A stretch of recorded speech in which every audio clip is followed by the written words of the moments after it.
வணக்கம் தமிழக மக்களே.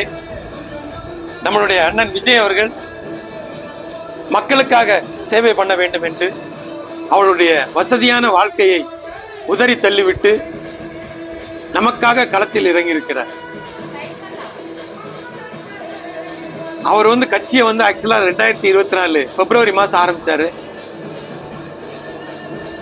அதுக்கப்புறம் மாநாடு அக்டோபர் 2024 விக்கிரவாண்டியில பண்ணாரு. அன்னையில இருந்து இன்னைக்கு வரையும் பாத்தீங்கன்னா அவர் சந்திக்கிற சோதனைகள் இல்ல சிக்கல்கள் ஏராளம். அவர் ஒரு மீட்டிங் போடுறதுனால ரொம்ப கஷ்டமா இருக்குது. அதுக்கு பெர்மிஷன் கிடைக்க மாட்டேங்குது, இல்ல கிடைச்சாலும் அதுல சில அசம்பாவிதங்கள் நடக்குது. நம்ம ஏற்கனவே இதை பார்த்திருக்கோம். இது எல்லாத்தையும் தாங்கிக் கொண்டு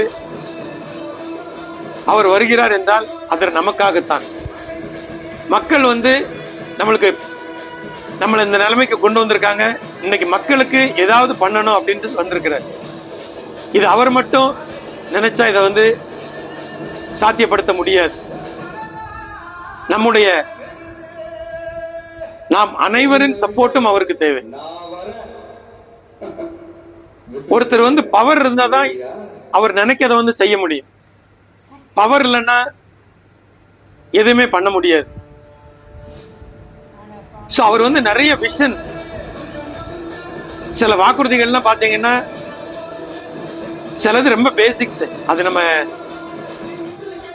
இப்ப உள்ள ஆட்சிகளே பண்ணிருக்கலாம், அது பண்ணல. அதை அவர் வாக்குறுதியா சொல்லி இருக்கிறாரு.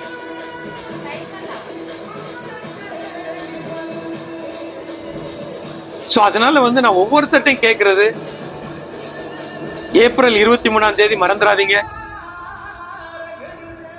எல்லாரும் உங்க பக்கத்து வீட்டுல இருக்கவங்க எல்லாரும், உங்களுடைய நண்பர்கள், உங்களுடைய சொந்தங்கள் எல்லாரையும் அழைத்து கொண்டு உங்களுக்கு எந்த பூத்தோ அங்க போயிட்டு அங்க விசில் சின்னம் இருக்கும், அத ஒரு அழுத்துங்க. நீங்க எப்பவுமே இந்த மாதிரி ஓட்டு போடும் போது அதை அழுத்தும் போது நம்ம என்ன சின்ன பிரஸ் பண்ணிருக்கோமோ அங்க ஒரு டிஸ்பிளே இருக்கும், அதுல வரும். அதையும் பாருங்க. ஜஸ்ட் நம்ம டச் போன் மாதிரி ஜஸ்ட் டச் பண்ணிட்டு வந்துடாதீங்க. ஏன்னா நம்ம அழுத்தி அது ஒரு பீப் சவுண்ட் மாதிரி வரும். அதுல அந்த நம்ம என்ன சிம்பிளுக்கு வாக்களிக்கிறோமோ அந்த இது அந்த டிஸ்பிளேல வரும். அதை பார்த்துக்கோங்க. நம்ம அளிக்கிற ஓட்டு கரெக்டான ஓட்டா இருக்கணும், செல்லாமல் ஆகிவிடக் கூடாது.